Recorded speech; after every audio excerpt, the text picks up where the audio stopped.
cidadão e cidadã, tudo bem? Eu sou Vitor Souza, falando diretamente do dia 17 de outubro de 2023 e não estou com a pauta aberta aqui, então eu não sei de cor, mesmo gravando toda semana, qual é aquele textinho padrão que eu uso aqui na abertura, porque estamos gravando de improviso aqui e estou acompanhado hoje de Thaís Kisuki. Tudo bem, Thaís? Opa, tudo jóia. Então, como já explicado no episódio anterior dessa semana, se você não baixou o episódio que fala justamente ali sobre o conflito que está ocorrendo ali no Oriente Médio entre Israel, né, atacando ali a Palestina, Hamas atacando Israel, aquela confusão toda, vocês já devem estar acompanhando. Obviamente o episódio ficou muito bom. Hoje a gente está aqui num segundo episódio no feed essa semana, que na verdade foi a mesma gravação que o pessoal fez no episódio anterior, só que com a parte de atualizações de notícias passadas, que a gente resolveu essa semana fazer esse teste dividindo a gravação, uma gravação só, em 2 episódios. Então a gente teve o episódio anterior que foi sobre o conflito e esse episódio hoje vai ser sobre atualizações de notícias passadas com diversos temas, um debate também muito legal que teve ali o Rodrigo, a Ana e o Senhor Basso. E para não ficar esse vazio aqui na abertura, ou não ficar, por exemplo, a mesma abertura que eles fizeram no outro episódio, nesse aqui também, eu e Thaís, a gente resolveu aqui gravar uma abertura aqui pro episódio. Vamos aproveitar que eles não leram as cartinhas da Xuxa, já que Thaís não estava presente na gravação. Essa foi a desculpa que eles deram, hein, Thaís? Essa desculpinha esfarrapada que eles deram. A gente vai gravar aqui... Mas olha só... Pois é. A gente vai gravar, então, aqui esse início de episódio e na próxima semana a gente vai tentar fazer dessa forma novamente. Gravar 2 episódios mais curtos, deixando claro aqui, mais 2 episódios com pautas diferentes, em momentos diferentes, para que vocês possam ter mais midcast na vida de vocês ao longo da semana. Na verdade, nem tanto, porque no final o tempo vai ser o mesmo, né? Mas vai ter... mais de um episódio no feed, mas não necessariamente em um dos episódios vai ter essa leitura de comentários aqui no início. A gente está fazendo hoje especificamente porque a gente está preenchendo essa lacuna aqui. Certo, Thaís? Algum comentário para fazer além das cartinhas que você ficou fora da gravação? Você quer comentar alguma coisa? Aproveita que a gente está aqui no nosso espaço agora. Né? Estamos dominando o espaço. Não. Eu vou ficar só com as minhas cartinhas mesmo. Não tenho nenhum comentário para fazer, não. Então manda a brasa aí. Então vamos lá. A gente deu uma roubada aí, porque a gente juntou aí em 3 redes sociais para conseguir os 30 comentários. Tapetão, então, hein, Thaís? Perigou não ter cartinha essa semana, hein? Mas rolou, deu certo. O primeiro comentário que eu vou ler é da Valesca Pistola, que falou no Twitter que Magnum Malte ela não viu o vídeo, mas amou os comentários e vai procurar. Moro vai de Dalagnol. Conja, doida pra ficar solteira, vocês são demais. Absurdo no Rio de Janeiro? Quem já morou lá e não tem uma história de morte de uma pessoa próxima pra contar, felizmente tá morando errado. Muitos parabéns pra Ana Raíssa, né, que fez aniversário na semana passada. O Lucas Kobayashi falou no Blue Sky, toda semana um episódio mais sensacional que o anterior. Parabéns, Ana Raíssa, e que bom que retornou. Mas sempre feliz em ouvir Vitor Souza e Thaís Kisuki, que acredito que só bêbado mesmo para aguentar o eleitorado de Magnum Malte. Assim como só ouvindo vocês para aguentar esses anos insanos. Que bom que a gente ajuda aí vocês, né? E Lucas fez 2 comentários. E no segundo comentário ele falou, mas sinto falta dos reis dos biscoitos, Rodrigo Hipólito e Diego Esquinelo, que puderam me trazer para este universo do céu azul. No Spotify tem o comentário da Vanessa Barbosa. Toda semana ouço vocês enquanto espero minha filha na aula de teatro. O nome dela é Ana Beatriz e adora vocês. Episódio foda como sempre. Um beijo enorme para todos vocês. Ana Raíssa, que bom que voltou. Olha aí, o Midcast, o podcast da família brasileira. Beijo, Vanessa, beijo, Ana. Espero que a aula tenha sido boa dessa vez. O Jefferson Nascimento falou, meu pai quase foi executado pela milícia uns 4 anos atrás. Minha mãe e ele moram numa das invasões da Brasil. Morei lá uns 10 anos e se não tivesse um dos encapuzados visto o rosto do meu pai. Ficou meio confuso, eu acho que é a ordem das frases. Mas eu acho que... Não, acho que ele quis dizer que o pai dele mora numa dessas invasões, né? Isso. E quase foi executado pela milícia se não fosse um dos encapuzados ter reconhecido o pai dele, né? Como morador dali. Isso, exato, exatamente. Amanda Lavrador disse que greve de recadinhos dos ouvintes é a única greve inconstitucional que existe. Cartinhas da Xuxa é o povo Midcasters. Ótimo episódio, saudades desse trio. O Matheus Rios Luz disse 700 anos sem parabéns descoordenado. Beijo, Rodrigo. Thaís, te amo. Obrigada, Matheus. Beijo pra você. E o Glaucio Souza disse, não vou comentar mais. Não responderam o meu anterior. Ô, Glaucio, não fica triste não, a gente lê porque são muitos comentários. Exatamente, agora tá lido, né, cara? E tem mais um, vou ler só mais um. M. da Rochella disse que o preso acusado da morte de Marielle foi Orlando Curicica, que denunciou o escritório do crime. Ele disse que isso está no podcast Pistoleiros e disse também que bom que Ana Raíssa voltou. Tem mais um. Ai, meu Deus do céu, eu só tô aqui com os recadinhos, eu me empolguei agora, mas é o último, juro. Porque Bianca Drunovski disse que foi muito bom matar a saudade do Parabéns Descoordenado e soltou aí uma proposta, um pedido. Podemos sonhar com a bancada completa num episódio de Retrospectiva 2023? Rapaz! Retrospectiva tá mais fácil, bancada completa tá complexo. Exatamente, Bianca. Inclusive eu comentei lá no nosso grupo que a minha ideia esse ano era a gente justamente fazer uma retrospectiva de episódio especial de fim de ano. Não tem nada definido ainda, mas realmente a bancada completa a gente não promete. Vamos tentar, mas a gente não promete, tá bom? Acho que é isso, né, Thaís? Conseguiu ler bastante. É isso. Deixa eu só me intrometer aqui no seu momento, porque a Ju, ou o Ju81BR, comentou assim, cadê o Diego do TCU? Valeu, beijos, né, o teu cu. A gente também quer saber, cadê o Diego? Diego, né, tá complicado de aparecer aqui, ouvinte, mas tá tudo bem com ele, só pra deixar claro, tá? Onde no mundo está Carmen Sandiego Esquinelo? Muito bom. Então é isso, Thaís. Acho que conseguimos preencher essa lacuna aqui da abertura do episódio, não deixando os ouvintes, né, sem serem lidos, como fizeram esses cidadãos aí do outro episódio, né, que não leram os comentários de vocês, né, porque a gravação já estava muito extensa, gente. Foram 2h30 de áudio bruto que eles me presentearam em pleno domingo. Mas também tu junta Ana Raíssa e Rodrigo Hipólito, não tinha como dar outra, não. É sempre assim. Ainda mais muito tempo sem se encontrarem. Exatamente. Eu tenho certeza que os ouvintes adoraram. Eu também tenho, porque ficou muito bom o bate-papo deles. Então agora, Thaís, vamos entregar o restante do episódio para os ouvintes, onde eles debateram aí atualizações de notícias passadas, falando sobre muita coisa importante, incluindo falando sobre Léo Dias. Então é isso que os ouvintes têm agora pela frente. E semana que vem provavelmente estamos de volta, né, Thaís? Sim, então, acho que sim. Provavelmente. Estou com saudade de gravar já. Exatamente. Não sabemos em qual episódio, mas estaremos de volta semana que vem. Então é isso, ouvinte. Até a próxima e bom episódio para vocês. Abraço. Tchau.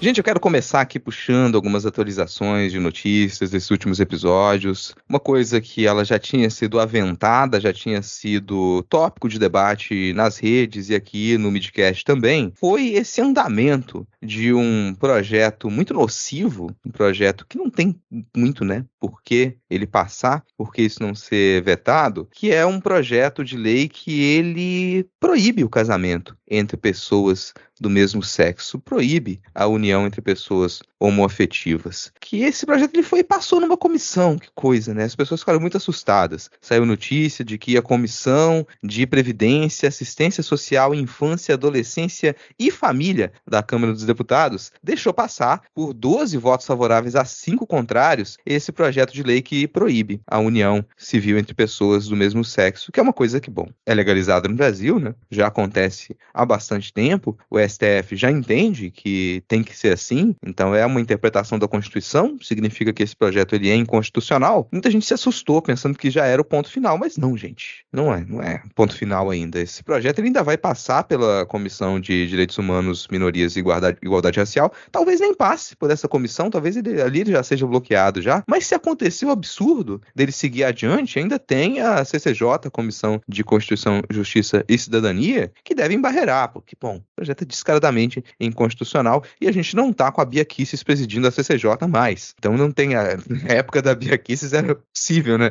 que algumas coisas assim acontecessem. Caso passasse, ele iria para o Senado ainda assim, provavelmente vetado, porque é descaradamente inconstitucional. Esse projeto ele vem com uma série de adendos, né? Na prática, ele tem adendos a o projeto que ele era para instituir, né, para criar uma lei para instituir a união civil entre pessoas do mesmo sexo, que foi um projeto de lei pensado pelo Clodovil, lá em 2007. Então o Clodovil pensou um projeto para, olha, a gente precisa legislar em cima disso, porque afinal, né, quando o legislativo não atua, o judiciário é obrigado a poder tomar decisões, a avaliar questões que elas são importantes para a sociedade. Então, se o legislativo não atua, isso vai ter que ir para o STF para ter algum entendimento sobre o caso, que foi o que aconteceu. Mas lá em 2007 já tinha esse projeto de lei para poder construir uma lei aí em torno da união civil entre pessoas do mesmo sexo. E esse projeto foi caminhando e recebendo adendos. E um desses adendos que foi colocado foi em 2009. Em 2009, uma das vergonhas do Estado do Espírito Santo, o capitão Assunção, que está lá com tornozeleira eletrônica, vamos lembrar, está lá com a sua tornozeleira eletrônica, é deputado estadual hoje, colocou uma emenda ali para dizer o contrário, para dizer que, olha, que a gente não deveria, em hipótese alguma, a gente poder equiparar o casamento heterossexual com o casamento homoafetivo. Isso ficou parado em 2009 e ressurgiu agora, em 2023, ressurgiu pelas mãos do PL, com alguns trechos de texto completamente absurdos. A proposta do capitão Assunção já era completamente descalacrada da cabeça, sem nenhum pé na realidade. Mas a defesa do relator nessa última comissão, ela foi ainda mais vexaminosa, porque ele só usou princípios bíblicos, citou a Bíblia muitas vezes, e quis defender que o entendimento de casamento civil no Brasil, ele é puramente para reprodução, que é para isso que as pessoas casam, para reproduzir. Se não vai reproduzir, não tem por que casar. É uma repaginação daquela coisa da cloaca lá do Levi Fidelix, sabe? E foi apoiado por muita gente. É óbvio que as críticas, elas são dadas, né? São explícitas, não tem por que um projeto desse caminhar. Mas eu quero deixar agora para vocês comentarem o que vocês acham que vai acontecer. Se tem chance disso ir para frente, se a gente corre realmente um risco ali, ou se isso é mais uma tentativa da extrema-direita de tentar manter no debate uma coisa que não tem mais o que ser debatido. Eu tenho esperanças fortes de que não passe nem na CCJ, como você falou, né? Não é a Bia Kicis, mas está lá, e teve uma marcação muito forte na CCJ, né? Desse tipo de gente, e agora eu acho que não passa, mas é muito preocupante. Eu vi algumas pessoas no Twitter falando, gente, não era nem pra gente estar dando conversa, não era nem pra gente estar debatendo isso, porque é claramente constitucional. Como se as coisas funcionassem assim. Tem um motivo pelo qual essa votação aconteceu e essa pauta voltou e esse pastor, o relator, fez os comentários que fez, mesmo sabendo que era inconstitucional. Isso é marcação de posição, isso é pauta, eles estão pautando esse debate. Quando o cara traz à baila novamente a história de que um casamento entre pessoas do mesmo sexo não tem motivo de reprodução, então seria inútil à sociedade, ele está marcando um posicionamento reacionário muito forte ali. E é muito preocupante que isso, sabe, tenha tomado 12 votos a 5. E outra coisa que ele levantou que, nossa, me enervou profundamente foi quando ele criticou a remoção da homossexualidade da lista de transtornos mentais, né? Porque ele chamou de militância, que a militância política e ideológica se sobrepôs à ciência, como se o que ele está fazendo não fosse militância política e ideológica. Militância evangélica na política é militância política e ideológica. Tem que parar de achar que porque é religioso não é político ou ideológico. Se é religioso, é político. Se é religioso, é ideológico. A opinião do cara, o direito dele ter religião, é militância política e ideológica. A gente tem uma bancada evangélica, é uma bancada de militância política e ideológica. Então, ele colocar a remoção da homossexualidade como essa militância sobrepôs a ciência é uma enganação, mas é uma enganação para a gente que sabe que é mentira. Ele está falando para os seus. Ele está reforçando o que vai ecoar em igrejas pelo Brasil inteiro, de que eles não vão aceitar, num momento que a gente tem visto que as pessoas, em alguma medida, têm ficado mais confortáveis em serem LGBTQIA+, e participarem de uma comunidade religiosa. Muitas pessoas têm ficado mais confortáveis ou têm reforçado que, apesar de não serem aceitas, elas têm religião ou elas têm... Então, eles estão reforçando isso para que se ecoe nas igrejas pelo país. Não serão aceitos. E aqui teve uma parte dessa votação que falou muito de que o Estado não pode obrigar um ministro religioso a celebrar um casamento homossexual. Nunca foi esse o debate. Nunca foi esse. A questão é as pessoas poderem se casar civilmente. A questão nunca foi obrigar padre, pastor ou o que quer que seja a celebrar casamento homossexual. Mas isso é uma marcação de pauta, não serão aceitos. E não se enganem, sabe? Eles não estão gritando para as nuvens, eles não estão falando sozinhos, eles não estão gastando máquina pública por uma coisa inconstitucional. Eles estão fazendo sabendo o que eles estão fazendo. Porque, ao mesmo ponto que você tem um pastor Henrique Vieira, por exemplo, ao mesmo tempo que você tem um padre Júlio Lancelot, eles estão marcando sua posição que eles são extremamente contrários a esse tipo de religioso e a esse tipo de aceitação. Então, não se enganem, não... tinha que ter deixado para lá porque é inconstitucional mesmo, é marcação de espaço. É um espaço que está sendo disputado, isso é disputa de espaço. E a gente tem que ficar de olho, assim, não adianta, sabe? Eu vi as pessoas cobrando muito das celebridades que têm público LGBT, e eu, pessoalmente, acho que tem que cobrar. Eu vejo muita gente falando assim, mas a Anitta não tem que se posicionar. A Cláudia, tem, tá levando dinheiro, são vozes, tem que se posicionar.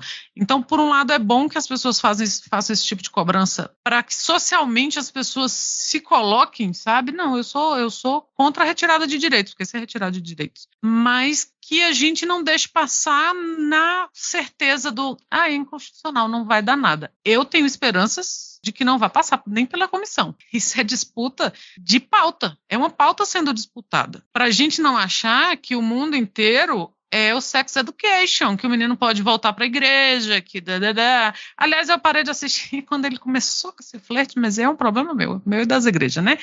Mas, assim, da gente não achar que religião, principalmente religião institucionalizada e não religiosidade, e isso seja de alguma forma um posicionamento pessoal. Posicionamento pessoal é você escolher time ou cor favorita só. Acho que nem comida. Todo o resto é político e ideológico. Então, eu escolher a minha religião sendo de, hétero, cis, qualquer aspecto, né, dentro do que é abarcado pela sigla LGBTQIA+, é muito mais sério quando eu escolho uma religião. É muito mais sério quando eu defendo, porque essa religião ela é uma força política, que lá dentro ela é a favor do meu extermínio, porque é isso. Eles não estão votando só casamento civil. Eles não estão votando aquelas falas que são recorrentes do Jair até hoje, que quando esse assunto volta à baila, as pessoas relembram dele falando que ele é homofóbico com orgulho e que a maior parte da população brasileira é. Então ele quer defender, ele e vários defendem, e esses pastores que cabeçam esse tipo de coisa defendem, e as pessoas têm o direito de ser homofóbicas, porque nós somos uma sociedade homofóbica, e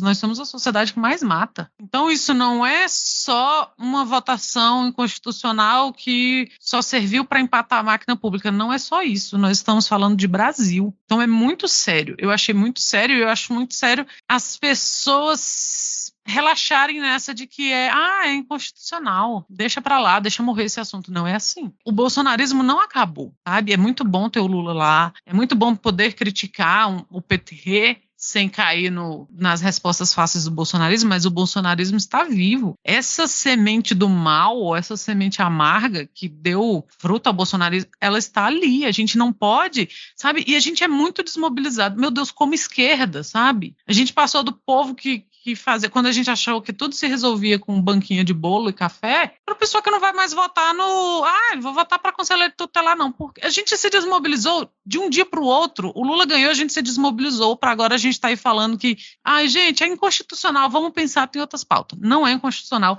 é seríssimo. Eles estão encabeçando essa discussão e a gente tem que ser muito firme, sabe? É muito bom ter a Erika Hilton falando o que fala, é muito bom, mas é muito sério. Tenho esperanças e tenho esse conforto de que não vai passar, mas não tenho o conforto de achar que não é uma discussão válida e que não é um assunto que tem que ser discutido. Tem sim. Concordo com a Ana Raíssa em tudo. Acho que não só a questão de pautar, principalmente a questão de pautar o discurso, porque no final das contas a gente fica discutindo aquilo que eles querem, que quer falar se é válido ou não, como se essa discussão já não tivesse que ter sido superada. Então a gente volta um passo para trás para falar, não, a gente tem que discutir isso ainda, quando na verdade não tinha que discutir mais, né? Já era para ter uma coisa que era já para ser ponto pacífico. Acho também que muito dessa discussão fica um pouco assim do jeito que foi anunciado, porque a primeira vez que eu ouvi falar parecia que tinha sido aprovado na Câmara na votação e não aprovado na comissão, e ainda que tinha outras comissões ainda para passar para votar, né? Então, do jeito que foi noticiado também, pareceu muito que já foi, olha, já foi aprovado na Câmara e vai para o Senado, ou já foi aprovado nas comissões para ser votado, e isso gerou, tipo, uma certa, assim, como assim, né? Tipo, então, acho que da forma como que foi passada, também acho que foi a notícia muito complicada. Agora, só adicionando aquilo que a Ana falou, eu acho também tem que uma coisa que eles colocam também, porque é uma pauta para tensionar com o STF, né? Porque quem acabou dando esse entendimento, né, que deu essa interpretação da Constituição, que acabava garantindo também esse direito, né, a todos os tipos de união, foi o STF, e a gente sabe que já está uma tensão muito grande entre, né, o Legislativo e não só a Câmara, mas do Congresso, mas o Senado também, a respeito das decisões do STF, falando que eles estão indo longe demais, eles estão, né, aquele famoso, eles estão esticando a corda, então eles estão querendo legislar no lugar do Congresso, e aí é mais uma coisa para ficar, talvez, alimentando essa ideia, alimentando esse discurso, esse argumento de falar que, olha, o STF está se metendo demais, então a gente agora aqui vai trazer a discussão para cá, né? E mesmo que não for aprovado, é falar, olha lá, não foi aprovado, sei lá, eu acho, né? Respondendo o que o Hipólito perguntou, se eu estava achando que ia ser aprovado, como é que ia ser? Acho que não vai ser aprovado na CCJ. E aí não vai ser aprovado na CCJ, muito provavelmente porque já tem um parecer do STF, que é o guardião da Constituição, falando, olha, o plano de Constituição é garantido sim, e isso tá certo, né? E vão falar, olha, novamente, foi por conta do STF que a gente não pôde fazer o nosso trabalho aqui na Câmara, né? Então, acho que também muito dessa conversa, apesar de parecer às vezes só um ponto que a gente não precisa ficar preocupado, porque imagina, não vai acontecer, mas mesmo realmente que não aconteça, como eu acho que não vai, ainda ele colabora um pouco para ir colocando um pouco mais de lenha nessa fogueira, né? Então, acho que serve também, além dos pontos que a Anaísa colocou, serve também para dar alimentar um pouco mais esse discurso de STF estar invadindo o espaço que era para a Câmara poder legislar. Sim, cara. Primeiro, eu acho que deveria andar a discussão. Deveria andar pra gente ter uma lei, enfim, que não ficasse só dependendo da decisão do STF, ter uma lei que torne isso legal, que regulamente a união civil homoafetiva. E ponto. Então a gente tem que puxar essa discussão.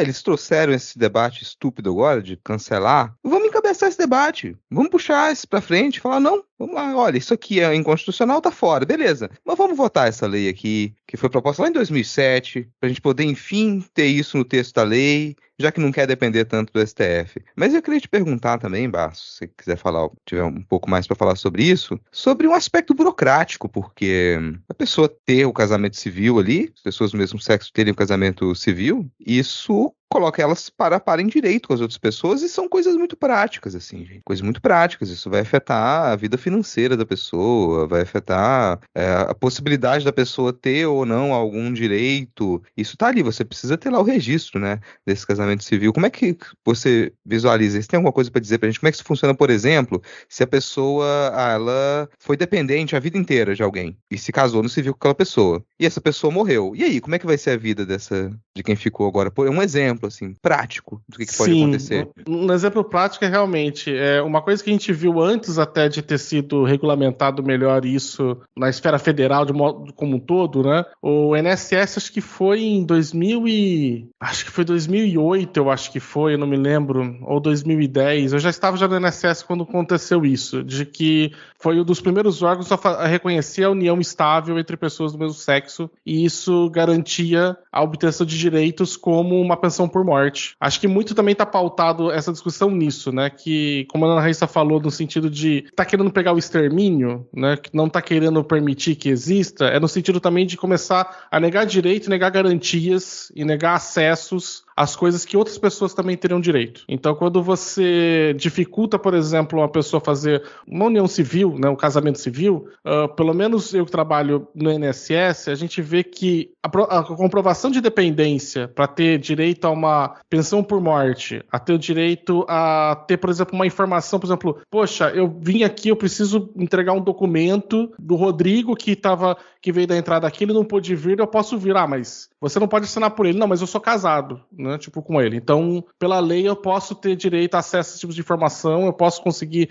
entregar, eu tenho algum respaldo de representatividade, né, tipo, legal, né, como um representante legal mesmo, na ideia de como se fosse um procurador, alguma coisa assim. Você tem algumas prerrogativas que a União Civil permite. Não só na obtenção de direito, como, por exemplo, olha, ele faleceu, eu preciso receber uma pensão para continuar porque eu dependia dele, ou ele não pode mais receber o benefício dele, eu preciso eu ser colocada como uma pessoa para poder receber ir lá sacar o dinheiro em nome dele no banco. Todos esses tipos de acesso que você precisa em órgãos públicos, e eu, trabalhando no INSS, eu falo que se estende a quase todos os órgãos públicos federais. Não posso falar como é que funciona os municipais e estaduais, mas esses acessos, com quem já tem uma união civil, ela é muito mais fácil, porque a união civil, ela presume já a dependência econômica. Ela já presume essa união que permite que a outra pessoa possa receber um auxílio, possa ajudar a gerir financeiramente, ou a questão de direitos, ou da entrada, ou providenciar documentos, né, nos órgãos públicos. Porque é presumido essa relação não só de vida em comum, né, que dá a ideia também de dependência econômica, mas também a questão de representatividade um para o outro, para eu poder agir em nome dele para garantir o direito deles. Né? Sei lá, estou acamado, preciso da entrada num benefício, o marido normalmente ou a esposa pode fazer isso se tiver comprovado que a pessoa não tá apta a comparecer aqui. Existe uma míriade de facilidades que é possível por conta da forma como a gente se organiza com a sociedade, falar que a questão da união estável ela tem essa força tão grande, de que facilita demais você ter acesso a direitos que garantam não só a sua sobrevivência, como também uma certa parte de dignidade de você não ter que solicitar mais documentos, mais coisas, tem que comprovar. E aí a pessoa vai lá, tá no momento já fragilizado, né? O seu ente querido morreu, o seu cônjuge morreu, né, o companheiro de vida morreu, e aí você falou, olha, eu dependia dele, eu vou precisar desse dinheiro até para providenciar, às vezes, questão de enterro, às vezes tem filhos, às vezes tem uma questão de que você precisa de um dinheiro na hora para conseguir continuar a gerir a sua vida, e aí você passa uma situação tipo de, você é casado? Não, então você tem que fazer comprovação de união estável. Isso é o quê? Você vai ter que trazer documentos, você vai ter que trazer várias provas, vai depender da análise daquela pessoa que está dando entrada, prova com você. Então, se você pega um servidor público, às vezes isso, como a legislação ela deixa de uma certa forma até que bem ampla a comprovação, né, ela está muito da união estável, pelo menos isso no INSS, ela tem que deixar amplo esse jeito, então ela é passível da análise do servidor. Então, assim, não só a questão tipo de burocracia de quanto termina, mas a questão também, de uma certa forma, degradante, você ter que submeter a sua vida à análise de um outro para falar, olha, tá aqui, olha, tô trazendo isso aqui, olha, é verdade, eu dependi dessa pessoa aqui mesmo. Ou, olha, é verdade, eu com ele somos companheiros e ele tá internado e eu preciso da entrada no auxílio doença, né, para ele poder ter receber um dinheiro que não vai poder estar trabalhando. Isso vai muito de encontro com o que a Ana Rissa falou. Não é uma questão só, tipo, burocrática, às vezes. É uma questão, tipo, de garantia de direitos. É uma garantia muitas vezes, uma garantia de sobrevivência. E, antes de pular para o próximo tópico, é bom lembrar, nesse caso em específico, que pessoas LGBTQIAP+, normalmente, elas têm relação dificultosa com a família de origem. Então você imagina que a pessoa que ela veio de uma família com a qual ela não tem uma boa relação. Talvez ela foi expulsa de casa, como acontece em muitos casos. A pessoa foi expulsa de casa. Para poder existir como a pessoa ela foi expulsa de casa, cortou relações com familiares. E quando essa pessoa precisa estar internada, estar acamada, precisa de alguma coisa, quem vai tomar as decisões sobre a vida dessa pessoa é aquela família que não a reconheceu, que não gosta dela, que não quer o bem, de onde ela precisou fugir. Ela fugiu daquela família e, em um caso como esse, quem vai decidir sobre a vida dela vai ser aquele pessoal. É um complicador a mais, assim. Falando em complicadores, coisas difíceis da gente comentar e pensar também sobre, a gente teve essa semana, na quinta-feira 12, a confirmação da morte de uma influenciadora bolsonarista, que é a Carol Erler. Ela estava lá no 8 de janeiro, ela estava afiliada ao PL, se não me engano, ela estava afiliada ao PL já. Uma possibilidade de ter uma carreira política, de repente. E ela era uma pessoa abertamente lésbica. Muitas vezes era usada da campanha de bolsonaristas para dizer, olha, a gente não é homofóbico não, ó. A gente tem até aqui uma apoiadora que é lésbica. Olha que coisa. Mas ela era uma defensora da extrema-direita. E ela recentemente tinha dito que ia entrar para uma igreja evangélica e que ela deixaria de se identificar como lésbica, abandonaria essa vida para poder viver em Cristo. E pouco tempo depois a gente tem essa notícia, muito provavelmente um suicídio. Por conta dessa notícia, a gente teve muita repercussão em torno da possibilidade de que isso seja uma consequência de tratamentos de reorientação sexual e redefinição de gênero que acontecem em algumas dessas comunidades terapêuticas, é algo promovido por essas igrejas, e que sim, em 100% dos casos isso aumenta a intensidade da depressão, ou pode causar depressão. E na grande maioria dos casos, isso leva a ímpetos suicidas. E não, a pessoa não vai deixar de ser gay porque ela vai ficar dias ouvindo discurso homofóbico de um pastor, ou de um psicólogo, de uma psicóloga que vai fazer esse tipo de desserviço, né? Então são coisas que acontecem, isso é real, as pessoas morrem por conta desse tipo de cura gay, que não existe. Que não é uma doença. Então não tem por que você curar ou tentar curar algo que não é uma doença. Mas você tem essas chamadas terapias de reorientação sexual. Terminam de modo trágico, sempre.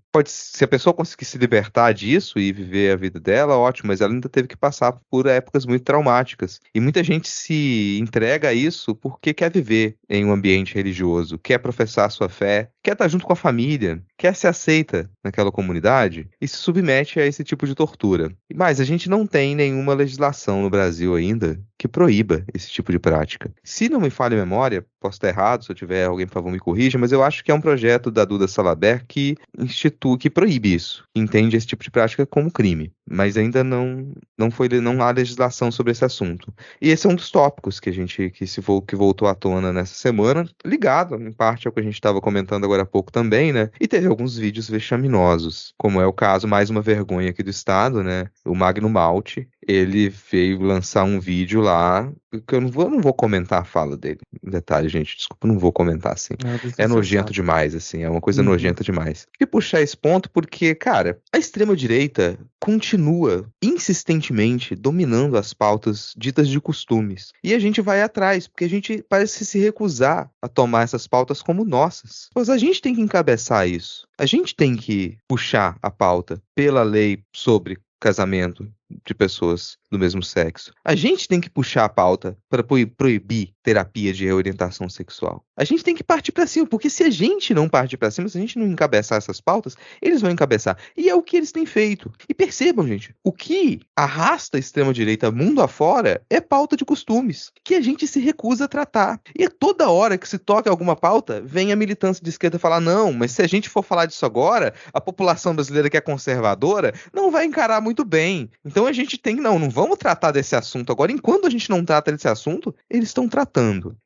Eu acho que é algo que condiz com o que a gente estava comentando agora também, que a gente precisa voltar a se atentar, né? A prestar atenção em como que isso acontece, para não ser só em cima de notícias trágicas. Eu gostaria muito que a gente conseguisse puxar esse fio da meada e levar isso adiante. Se desfazer dessa treta eterna que tem dentro das esquerdas, de achar que quando você vai falar de costumes, que quando você vai falar de identidades, que quando você vai falar de minorias, você está desviando o assunto de uma pauta de classe que ela deveria ser universal. Enquanto a gente está perdido nessa história, eles estão ganhando terreno, ganhando voto, tendo um congresso mais e mais conservador, tendo a possibilidade de definir como que a nossa vida é. E enquanto eles fazem isso, a gente se arrasta ali em debates sobre economia muito insípidos, muito rasos, muito frios, como se isso fosse ser sério. Ah, não, a gente tem que falar sobre economia, tem que falar sobre legislação trabalhista, tem que falar sobre salário, tem que falar sobre investimento público nisso, naquilo outro, mas a gente não consegue falar sobre isso e a gente não consegue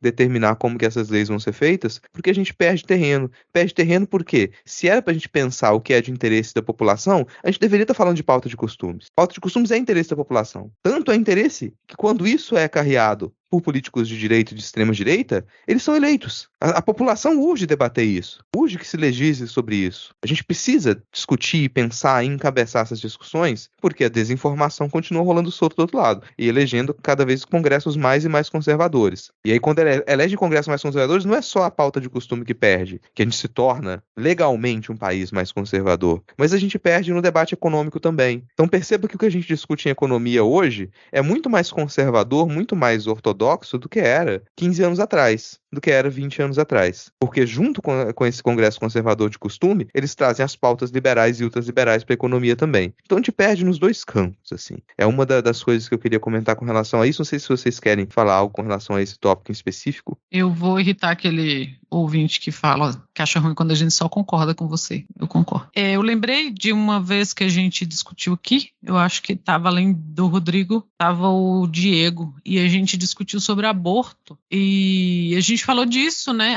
Mas a população não tá... A gente comentou sobre isso também, eu comentei um pouquinho no episódio passado, que a gente falou do STF e tal.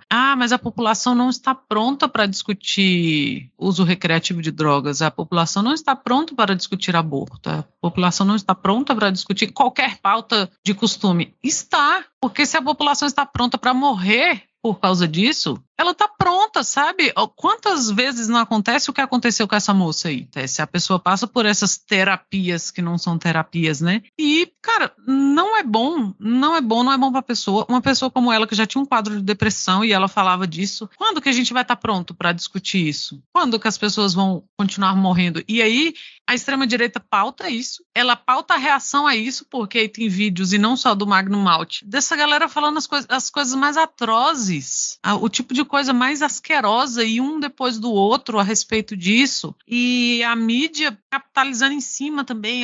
Vejo que tinha no apartamento, sabe, o que ela deixou escrito, o que tinha postado 2 horas antes, porque aí fica essa capitalização em cima disso, porque a população não está pronta para discutir. Está pronta para discutir, a gente está pronto para discutir qualquer coisa, porque essas coisas são pautas diárias na televisão, inclusive. As coisas acontecem, então eu concordo absolutamente com tudo que o Rodrigo falou, e não é a primeira vez que eu também engrosso esse debate. A gente tem que discutir, porque enquanto a gente não discute, e qualquer que seja, a gente está morrendo, tem gente morrendo. Tem gente, sabe, não dá para discutir. Tem que discutir, a gente tem que proibir o que tem que ser proibido, tem que criminalizar o que deve ser criminalizado, porque essas práticas são criminosas. E se fala abertamente disso. Então, se a população consegue, sabe, encarar uma fala escrota e absurda como a do Magnum Malte, ela consegue encarar uma discussão madura sobre o tema. Não dá para a esquerda deixar para lá, não, mas aí a gente tem que... Aí cai nas coisas fáceis do tipo, tinha que ensinar economia na escola. Não tinha.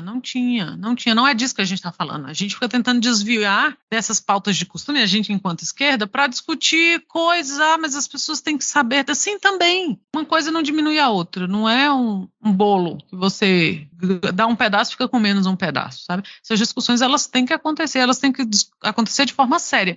Porque é o que o Rodrigo falou. A extrema-direita pauta isso, pauta do jeito que eles querem, das piores formas possíveis e com as consequências mais catastróficas possíveis. E a gente tem a responsabilidade de tratar esses temas com a seriedade que eles merecem, porque vai ficar esse vácuo de discussão e eles vão tomar. É isso que rato faz, que barata faz quando o lugar tá vazio, né? Eles tomam conta. Eu vou só complementar, acho que a Ana Reis falou, no sentido de que quando fala que a população não tá pronta para discutir isso, que parece que me vem que a população tá pronta para concordar com o meu lado, né? Porque discutir, assim, eu vejo o pessoal direto discutindo sobre aborto, sobre liberação de drogas, sobre tudo. Claro, eles falam não pro aborto, não pra liberação de drogas, mas eles estão discutindo isso, eles estão falando sobre isso, né? Eles só não estão falando o que a gente gostaria que eles estivessem falando, que é concordar, né? Então, quando parece que, assim, a gente vai esperar para discutir esses assuntos quando a população estiver, na maioria delas, concordando, aí a gente não precisa mais discutir, entendeu? Eles já concordaram com a gente. Então já tá bom, acabou, tá tudo certo, né? Então, assim,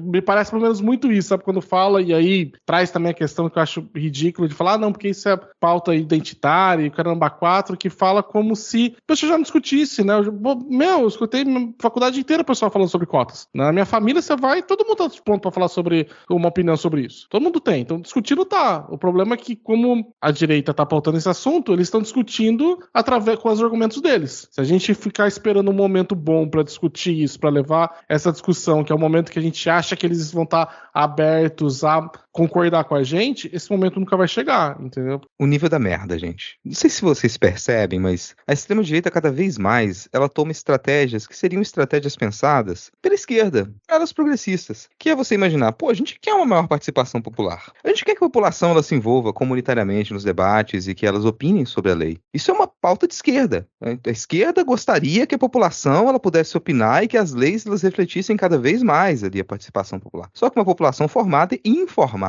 E aí, ao invés de a gente informar a população, a gente deixa que a extrema-direita desinforme. E eles desinformam, aí vem o quê? Vem a proposta de plebiscito. Que eles passam todo esse tempo desinformando a população sobre drogas, sobre aborto, sobre educação sexual. E aí, depois que eles informam todo mundo, agora vão propor um plebiscito. E a gente foi lá e deixou que o Congresso mais conservador da história fosse eleito. Então eles ditam. E eles vão e conseguem um maldito plebiscito com a população que eles desinformaram. Percebe o nível da loucura? E é esse o risco que a gente está correndo, porque a gente tem muito medo disso agora. Se a população usa drogas, então ela está preparada para debater sobre legalização das drogas. Se a população aborta, ela está preparada para debater sobre aborto, sabe? Não tem isso. Sim. A população faz essas coisas existem. Então a gente tem que discutir. E a gente está muito atrás disso, está muito atrás. Hoje em dia, se a gente propõe um plebiscito, se a gente puxa uma participação popular em cima disso, a gente tende a ter um resultado desastroso. Mas essa falha é nossa. Essa falha é da esquerda, que não tomou a frente nesses debates. Então a gente também tem que encarar a nossa falha. Opa, falhamos grosseiramente. Vamos pra frente, vamos pra cima agora pra ver se a gente consegue, pelo menos, tirar um pouquinho da desvantagem que a gente conquistou essa desvantagem nesse tempo, né? Aí isso envolve o quê? Isso envolve lei. Envolve projeto de lei. Envolve a gente legislar sobre esses temas. E ao não legislar sobre esses temas, a gente encara mais essa crise agora que a gente tem. Porque o STF ele foi fundamental durante esse período de desgoverno Bolsonaro, encarou muita coisa. Durante a presidência da Rosa Weber, acelerou ainda mais o debate sobre esses temas, sempre provocado. Então, um judiciário provocado, porque o Congresso nunca legislou sobre esse assunto. E aí, pensem comigo, a gente não tem um Congresso conservador desde hoje. Por que será que o Congresso, mesmo sendo muito conservador durante todos esses mandatos, ele não puxou esses projetos de lei, não votou isso? Porque o Congresso poderia ter proibido o casamento homoafetivo há muito tempo, poderia ter colocado uma lei para proibir isso. O Congresso poderia ter proibido terminantemente o aborto no Brasil. Há muito tempo. Poderia ter feito isso. O Congresso poderia ter proibido todo e qualquer consumo de droga no Brasil, todo e qualquer porte, qualquer quantidade de qualquer droga no Brasil. Há muito tempo. Não fez. Não fez porque a nossa população não é tão conservadora assim. Não fez porque isso é uma coisa que, sim, esteve aberta a debate. E a gente ganhou em muitos momentos. A gente esteve à frente em muitos momentos, mas a gente se acovardou. Então quer dizer que a gente não legislou sobre esse assunto. Ao não legislar sobre esse assunto, a gente abriu margem para que isso fosse definido pelo judiciário. E vou ser honesto, eu não acho confortável. Eu não acho confortável que o judiciário, ele defina certas regras. Ele está lá para interpretar a Constituição, mas toda vez que ele é provocado a tomar uma posição em cima de algo que poderia ter sido decidido pelo Congresso em outros momentos, e faz isso, a gente tem riscos de, num futuro próximo, a gente perder aquilo que a gente ganhou. Muito facilmente perder aquele direito, porque o Congresso pode reagir negativamente ao Judiciário e se resolver, por conta de um enfrentamento, tomar uma posição contrária, que é o que está acontecendo agora. Então você vê essa rixa entre o Pacheco, presidente do Senado, e o STF. Que em alguma medida, porque o Pacheco está em campanha eleitoral, ou ele está em campanha para conseguir algum outro tipo de cargo, né, porque ele vai logo perder a presidência do Senado, dificilmente vai ser reconduzido, talvez deixe de ser senador, e ele vai precisar seguir com a sua carreira política. Então ele está marcando presença, ele está fazendo as suas articulações em cima de uma ala muito conservadora e tomando para si a pauta de embate ao STF, que o bolsonarismo, ele precisou deixar de lado, porque o Bolsonaro perdeu. O Bolsonaro perdeu, o bolsonarismo continua a existir, mas como uma força política que ela é um adendo ao Centrão. E o Centrão mais conservador, o Rodrigo Pacheco tenta tomar essa liderança e a pauta de embate ao STF ela é fundamental. Nessa semana a gente teve um evento que aconteceu em Paris, que era um evento de uma organização chamada Esfera Brasil, e que eu tenho certeza que não fabrica rolimãs. Tenho quase certeza que eles não fabricam rolimãs. De convidados lá tinha, além do Rodrigo Pacheco, tinha o Gilmar Mendes, tinha o Barroso, eles estavam lá nesse evento. E o Rodrigo Pacheco resolveu alfinetar, resolveu falar que, você estava discutindo no Brasil esses limites, né, para o STF, que o STF estava se intrometendo em coisas que são funções do Congresso, funções do Legislativo, e tanto o Barroso quanto o Gilmar Mendes, eles responderam em cima, assim, eles falaram muito nas suas falas sobre isso, sobre o reconhecimento do papel do STF para manter a democracia no Brasil. E existiu, gente. Existiu. Por mais que você possa ter críticas ao STF, a gente tem que compreender que nesses últimos anos, se não fosse as posições do judiciário, a gente tinha perdido muito mais. E o Rodrigo Pacheco ficou calado. O Rodrigo Pacheco estava lá apoiando o Bolsonaro. O Lira estava lá apoiando o Bolsonaro. Então, se dependesse dessas lideranças do Congresso, a gente estava muito mais fudido. A tentativa de golpe em diversas instâncias que ocorreu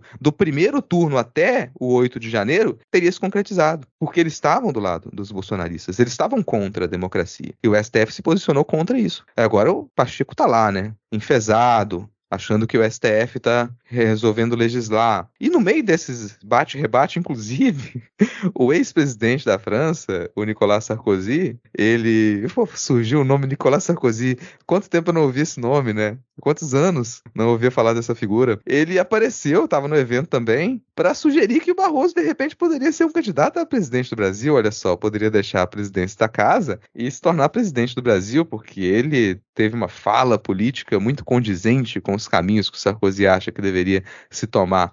Não sei, não gosto da ideia do Barroso ser candidato a nada, muito menos ele tomar alguma liderança executiva, né? Mas tá, isso aconteceu, mais um capítulo do embate entre o Senado e o STF, que vai acabar, isso vai arrefecer, o que vai acontecer nessas próximas semanas aí com relação às posições conservadoras do Rodrigo Pacheco? Tem ali, talvez, um ressentimento, porque o STF resolveu arquivar denúncias contra o Arthur Lira, e o Pacheco não é lá muito, né, fã, nunca se deu tão bem com o Arthur Lira. Será que tem um pouco de ressentimento nisso também? Tá acontecendo os jogos em Brasília e em Paris. E aparentemente, né, isso não sei o que vocês acham, mas não sei até onde eles vão conseguir levar essa disputa, o que o Pacheco tem a perder, se o STF ele vai dar um passo atrás ou vai continuar esse enfrentamento. Só fazer um parênteses antes do Basso falar, mas isso de ex-presidente da França estar se metendo nesses assuntos é um negócio que cheira tão a PSDB. Nossa, meu Deus!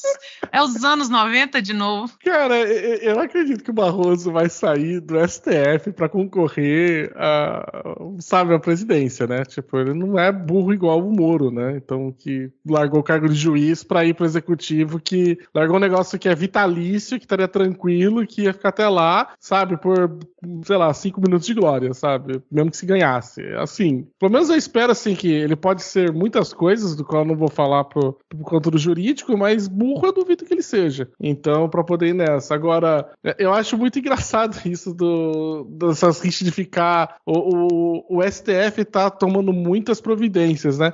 Eu acho esquisito, porque pra mim, cara, isso é passar tanto recibo, porque assim, o nosso sistema ele foi feito pra ser um sistema de pesos e contrapesos. Então, assim, você só, né, vê um órgão, um dos 3 poderes, né, agindo demais, por conta de que o outro tá fazendo alguma merda, ele tem que ir lá e dar uma freada. Então, assim, se o STF tá fazendo muito, e muitas das ações dele estão indo num sentido contrário ao do Congresso, do Legislativo, é porque quem tá fazendo merda é o Legislativo. É muito passar o recibo assim, olha, você, tipo, tá me colocando aí, você tá puxando minha orelha. Eu falo, tô puxando a orelha porque você não para de falar asneira, né? Então, sabe, eu não consigo entender muito isso. É uma tentativa de deslegitimar o outro, falar, olha, você não devia estar chamando minha atenção. Eu falo assim, pô, então manda na linha. E apesar que, como o Rodrigo falou, acho que a gente vê que, principalmente 8 de janeiro, tinha muito invadir os 3 poderes. A gente não vê quase nada sobre o que aconteceu na Câmara, né, na parte lá do Legislativo. Pelo menos acho que ninguém, pelo menos mostrou foto que alguém que entrou do gabinete do Arthur Lira e fez alguma coisa lá, entendeu? Tipo, sei lá, defecou na mesa dele. Não teve esse tipo de coisa, né? O alvo era muito claro que o principal alvo era a parte do judiciário, quem estava antagonizando era o STF, então a gente foi para aquele lado de lá, e aí as ações foram todas também contra o judiciário no 8 de janeiro e em outros períodos. Falar que assim, poxa, o pessoal tá aí, tá esticando, tá usando muito, tá aparecendo muito. Tô aparecendo muito porque foi muito alvo, porque foi um dos órgãos que foram responsáveis por ter ajudado a segurar a democracia ali. Claro, também não porque eles são lindos, maravilhosos e paladinos, mas porque eles estavam sendo alvos, né? Quando cai a democracia, uma das primeiras coisas que cai junto é o STF. Sei lá, pergunta aí pra um pessoal que gosta aí de uma Arábia Saudita da vida se tem STF lá. Eu não tenho muito mais a acrescentar, não só eu tava aqui ouvindo vocês e pensando em como esses caras que ajudaram a manter Bolsonaro lá, né, institucionalmente, eu não sei que cegueira é essa, porque são caras que não estavam ali ontem, são um velhaco na política, os caras têm 30, 20 anos de política. E eles acharam que não ia acabar nunca, eles iam ser presidentes de câmaras e de senados para sempre, e que eles iam ser ministros para sempre, e eles seriam... E agora tá todo mundo meio querendo bater cabeça, esconder ali o rabo. É muito impressionante, assim. Eles tinham muita certeza. E eu nem acho que eles tinham uma grande fé num golpe. Eu só não entendo por que eles acharam que nunca ia acabar. Primeiro, corrigir seu uso de cegueira, porque cegueira não quer dizer que a pessoa seja ignorante a nada. Mas, cara, eu concordo com a Ana Raíssa, mas acho que tem um negócio aí, eles acharam que nunca ia acabar porque eles tinham muito poder na mão. Eles tinham muito poder, é meio inimaginável você estar lá com tanto poder na mão e você pensar, meu Deus, com tanto poder na mão, com tanto dinheiro, com toda a estrutura estatal aparelhada, não é possível que a gente vai perder uma eleição. Não é possível, tem que ser muito incompetente, tem que ser muito burro, tem que ser muito estúpido, sim, tem que fazer um trabalho muito merda para você estar com toda a estrutura estatal, você ter aparelhado todas as polícias, você gastar milhões e milhões e milhões, centenas de milhões de reais, você comprar gente, comprar ônibus, tá com o empresariado todo na sua mão e você perder. É porque, assim, é muita incompetência, é muita burrice. E aí depois, quando a pessoa é obrigada a encarar o nível da sua estupidez, porque você tem, depois que passa, depois do segundo turno, só tem duas alternativas ali, cara. Ou você admite que você é muito merda, ou você entra em total negação. Que é o que eu acho que essa galera que foi pro 8 de janeiro também entrou assim, não. Ou você admite que você se deu mal, você admite o nível da sua incompetência, e fala, não, cara, eu sou assim, eu nunca imaginei que existia alguém tão burro quanto eu, que apoiei o Bolsonaro aqui durante esse tempo todo, nunca achei que seria possível. Eu nunca achei que ia ser possível, que, pô, eu tava lá fazendo pix pro cara. Impossível, assim, e a gente perdeu? Não. Se você não vai admitir isso, você vai pras trincheiras, tu vai pra frente mesmo. Tu vai dar a vida pela sua liberdade. E eu acho que é esse o cara, se chegou um ponto limite que a pessoa, ela não consegue admitir o erro. Porque admitir o erro significa admitir que tudo na sua vida tá errado. Todas as suas posições são erradas, que tudo que você falou, todas as suas relações, que toda a sua comunidade, que tudo que existe na sua vida é errado. E a pessoa não consegue admitir isso. A gente conhece pessoas assim, que elas simplesmente batem o pé, não adianta você provar, não adianta você mostrar por uma mais bela, elas destroem a vida dela, mas elas não admitem que estão errados. Porque tá errado significa partir do zero, falar, eu tenho que apagar tudo que eu decidi ser, passar a ser diferente daqui pra frente, sempre de cabeça baixa. Porque dependendo do nível da merda que você fez na sua vida, cara, tu vai passar a vida inteira de cabeça baixa. Não adianta você querer levantar a cabeça, mas depois falar, não, olha só, sou uma outra pessoa agora, vou fazer o bem. Não, cara, o mal que você fez é muito grande. Então, e eu acho que ainda tem muita gente nessa posição ainda. E que, se pudesse hoje, abandonaria por completo a política. Quem tá na prática, na política, trabalhando na política, às vezes não consegue mais sair. Gostaria de sair, mas não tem mais essa alternativa. Porque depois que você entra na política, depois que você começou a trabalhar naquilo ali, é muito difícil de você sair. E pra quem não tá na política, mas resolveu ser ativista, se torna muito difícil da pessoa reconstruir a vida dela do zero. Tem quem consegue, mas se torna muito difícil. Então tem uma boa parcela da população hoje que ela gostaria de não ter mais que tocar em política, de nunca mais se envolver com isso, de não falar sobre esse assunto. Mas ela não falar sobre esse assunto hoje significa ela se isolar, porque ela não vai ter mais com quem conversar, ela não vai ter mais, ela perdeu o contato com o mundo, porque ela não sequer assiste jornal, todo contato com o mundo dela é aqueles grupos, aquela comunidade e aquilo. Nem esteticamente ela consegue, mas ela não consegue olhar para o mundo sem reagir politicamente. Se ela sai na rua e ela vê uma bandeira do Brasil, isso acontece com todo mundo. Se a gente vê hoje uma bandeira do Brasil em algum lugar, a gente reage politicamente a um ícone. Isso é uma relação estética. E aí você imagina isso do outro lado. As pessoas não conseguem mais ver a cor vermelha sem bufar como um touro. Não conseguem mais. Então o modo como o mundo delas se transformou nesses últimos anos faz com que a gente tenha um tipo de crise cultural, comportamental no Brasil hoje que se entremeou com a vida e com a prática política, que é algo muito difícil de resolver. E pra mim essa galera tá nesse momento, assim. Então, pra mim é esse o ponto. Eu vou passar rapidamente aqui por algumas notícias, gente, aí vou jogar pra vocês comentarem pra depois a gente ir pra mais um ponto da pauta. Essa semana foi agendado pelo Tribunal Regional Eleitoral do Paraná, marcou para 16 de novembro o depoimento do nosso, até o momento, senador Sérgio Moro. É o depoimento num processo que pode culminar na cassação do mandato, não só do Moro como ali dos seus suplentes, né? Então a chapa seria cassada porque teria feito uso indevido de meios de comunicação social durante as eleições de 2022. A parte engraçada que isso é um conjunto de duas ações, que virou um só processo. Uma ação puxada pelo PL e a outra ação puxada pelo PT, PCdoB e PV, que virou uma ação só. Então, nesse momento, você tem uma ação conjunta ali do PL e do PT, que pode terminar na cassação do Sérgio Moro. Uma das notícias saiu essa semana, né? Ainda tem outros depoimentos para rolar ali, entre hoje e o 16 de novembro, inclusive do Delanhol, que está lá, elencado como testemunho de defesa também. Essa semana agora a gente teve um complemento a uma notícia da semana passada, porque o Ministério da Saúde demitiu um diretor responsável por aquele evento em que teve uma dança, um espetáculo de dança lá, e que muita gente considerou inapropriado, foram noticiar como dança erótica. Então teve aquele evento, no fim das contas, pela repercussão negativa, a ministra Nízia, ela decidiu demitir a direção que estava responsável pela realização desse evento, era o diretor do Departamento de Prevenção e Promoção da Saúde. Então foi uma resposta, e ainda nessa semana a gente teve uma entrevista bombástica do 04 ao grande jornalista, ao renomado jornalista Léo Dias. A gente teve uma entrevista que, bom, em parte era para falar sobre o que saiu, né, de informações sobre ele ter ali uma relação com um assessor dele. Então ele estava, se ele ia pedir ou não a carteirinha do Vale, e o Vale estava decidindo se ia aceitar ou não receber o 04 no Vale. Mas no fim das contas a entrevista ela foi meio vexaminosa, porque o sujeito ele é assim, ele é um não comunicador. Ele consegue não se comunicar das diversas maneiras possíveis, o 04. É impressionante. Eu fico chocado, eu fico assim, muito surpreendido. Eu tenho dificuldade de entender como é que uma pessoa ela consegue chegar a esse nível de não comunicação. Então ele Irmão do Carluxo, Rodrigo. Pois é, cara. Mas assim, o Carluxo, ele tem códigos intrincados para se comunicar. Ele tem uma comunicação própria, ele habita um mundo à parte. Mas o 04, ele é uma negativa de si mesmo. Isso é muito estranho, assim, cara. É como se você fosse sugado por um vórtex de anulação, de autoanulação, que é muito triste. Então você vai assistindo aquilo e você pensa, por que colocaram esse rapaz aqui pra falar? Porque ele é incapaz. E ele vai meio... Até o pouco que ele consegue comunicar, e eu concordo com você, é um não comunicador. Porque eu gosto muito de Floripa. Aí eu nunca tinha vindo aqui. Aí daqui a pouco o Léo diz, mas você tava tal dia. Aí ele, plá. Aí, eu sou um fudido. Porra, mas tu morava numa mansão.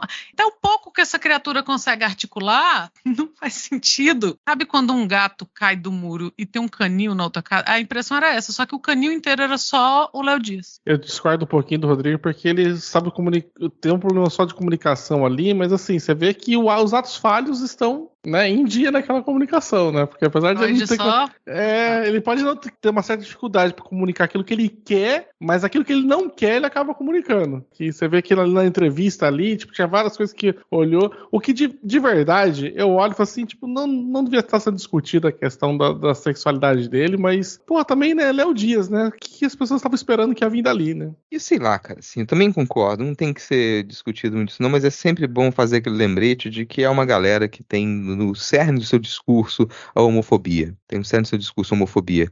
O Medo e Delírio lançou um episódio sobre essa entrevista. E eu sou obrigado a concordar com uma parte do Cristiano Botafogo e que o Pedro Dalto fala, que chega um momento em que você tem ali uma sombra de pena daquela figura, uma sombra de pena, porque ele foi pra lá pra obrigado. Ele fica seguindo aquelas ordens e ele tá o tempo todo se anulando, ele tá o tempo todo falando isso. Não, eu não sou ninguém. Os meus irmãos são alguém, eu não sou ninguém. Eu não sou ninguém, eu não tenho voz. Quando ele fala que o irmão lá, o 03, é o mais novo dos filhos. Nossa, eu fiquei consternada nessa hora. Quando ele pergunta, o Léo Dias pergunta assim, qual é a sua relação com seus irmãos e tal, se tem alguma rusga. Ele, não, tem fulano, tem cicrano. Eu não sei a ordem dessa desgraça desse povo. Pra mim, são todos a mesma cabeça do Cérebro. Tem idade diferente. Só que aí quando eu falo, e o fulano, que é o 03, sei lá qual deles. Não, mas tem uma cabeça do Cérebro que é maior. Tem o Flávio tem o, né? Cabeça de o Carluxo, ele tem uma cabeça que ela tomba. Ela puxa o cérebro mais a cabeça que é pendida, assim. E aí quando vai, o fulano, que é o mais novo, né, que seria o 03. E ele fala assim, não, né, o cara é isso e aquilo, porra, é o mais novo dos três. Cara, que eu fiquei assim, oh meu Deus, esse menino ninguém nunca pegou esse menino no colo. Aí eu não tenho. Eu assisti. Não é pena, não. fiquei- É uma sombra. É um lápis. Se você pensa ideia, será que eu vou sentir pena? É Uma o que o parte Basso tá E aí, falando gente? do ato falho, sabe? O ato falho, ele tá tão escrito ali que você fica assim...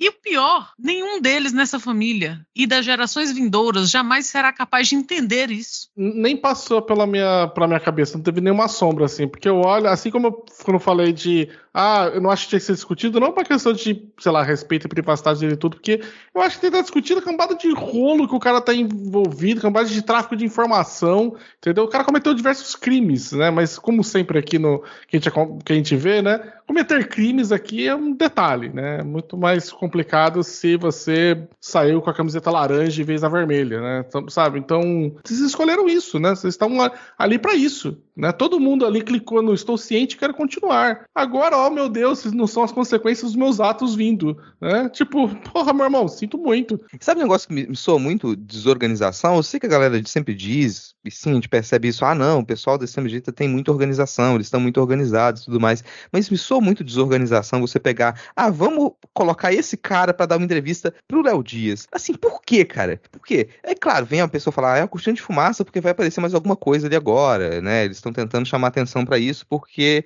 tem outras coisas acontecendo, e pode ser, mas é a pior maneira de você conseguir criar um distrativo, assim, a pior maneira, porque o cara chega lá e ele começa a falar, não, eu ganhei um Rolex, mas era falsificado, e o Léo Dias fica revoltadíssimo por alguém ter dado de presente um Rolex falsificado, e o cara, tipo, ninguém esperava por isso, e que ao ele gerar revolta o Léo Dias insiste no assunto, e o cara é obrigado a dizer, não, mas porque todos os meus irmãos viajavam e vinham cheios de presentes, todo mundo ganhava Rolex, você tá revelando coisas aqui que elas são relativas a processos, a investigação criminal, o que o Basso falou, ele é péssimo em comunicar o que ele acha que quer comunicar, mas em comunicar o que ele não quer, tava ali. Mas assim, antes de fechar esse assunto e a gente ir pra um tópico sério, assim, acho fantástica essa desculpa que o pai do 04 já utilizou e que ele usou lá. Não, mas meu celular não tem senha. O cara pegou meu celular e ele mesmo mandou as mensagens. Ele mesmo e depois apagou lá. O meu celular não tem senha. Essa do meu celular não tem senha, cara. Cara, se você joga um celular na bolsa, na mochila, você sabe que o celular sem senha já deu errado ali. Porque você vai enfiar no bolso, você vai jogar na mochila, você vai pôr na bolsa. Não existe celular sem senha. Não existe, cara. É tipo de neodemocrata. Não existe. Não existe. Aí, a sua senha pode ser boba. É só pra não destravar na hora que você enfiou no bolso. Mas não existe. Me surpreendeu até, eu vou dizer até que Léo Dias, ele garoteou aí. Ele garoteou. Não é o Léo Dias cruel de sempre, porque na hora ele teria falado, não tem senha, não, deixa eu ver seu celular aqui. Rapaz. Nossa, eu teria, sério, acho que eu não aguentava. Eu teria derretido no sofá assim, ouvindo isso. Mas devia. Então assim a gente encerra esse bloco. Muito obrigado por passar esse sábado aqui comigo. Agradeço novamente a vocês aqui, agradeço quem ouviu a gente até o final aqui e bora todo mundo dar um tchau. Tchau, galera. Valeu, falou.